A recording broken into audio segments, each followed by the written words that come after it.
பூனைகள் மாநாடு, இரவு நேர பூனைகள் மாநாடு. பகலிலே தூங்குவோம், இரவிலே மாநாடு போடுவோம். எங்கள் மாநாட்டின் முக்கிய பிரதான நம்பர் இப்பொழுது இந்த மேஜையில் அமர்வார். முக்கியப்பட்ட பிரமுகர் வந்து விட்டார். வந்ததும் இடம் சரியில்லாததால் விலகி சென்று விட்டார்.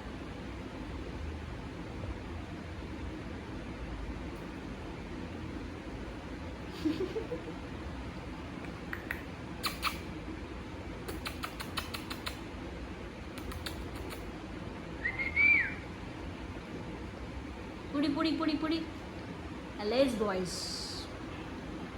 கண்டுபிடிச்சிட்டேன்.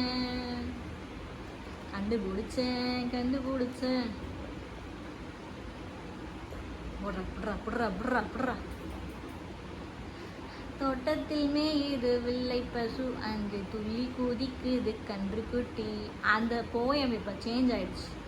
வீட்டுக்கு குதிக்குது பூனை குட்டி, அது குதிச்சு குதிச்சு விளையாடுது பூனை குட்டி. டாம் அண்ட் ஜெர்ரி, டம்பி டொம்பி டொம்பி. இந்த அம்மாவுக்கு ஒரு கடுப்பேறுது, செம கோவம் வருது. ஏன்னா இப்போல்லாம் நான் இதுக்கு சோறே போடுறது கிடையாது. இதுக்கு வாங்கி வச்ச சோறை எல்லாம் தான் இந்த பிசாசுங்க தின்னு முடிச்சிடுதுங்க. இவங்கெல்லாம் இந்த சாப்பாட்டுக்கு பங்கு போட்டு வந்ததுனால இந்த மேடம் வந்து என் கூட செம்ம கோவத்தில் இருக்காங்க. அப்படி தானேம்மா? சாப்பாடு போட மாட்டேங்கிறாலம்மா. பார்த்தீங்களா என்ன கொடுமை சரவணன். இந்த 5 பிள்ளைங்களை பெற்றதுக்கு பலனா இந்த அம்மா எனக்கு சோறே போட மாட்டேங்கிறாங்க.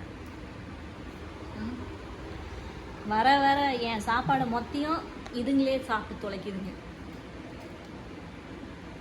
முன்னாடிலாம் என்னோட அம்மா வந்து எனக்கு நல்லா ஒரு தட்டில் அந்த டூனா கிரேவியை வச்சாங்கன்னா நாங்கள் நல்லா ஜம்மனை சாப்பிடுவோம். இந்த டூனா கிரேவியை வச்ச உடனே எங்கேருந்து தான் வருதுங்களோ இந்த குட்டி பிசாசுங்க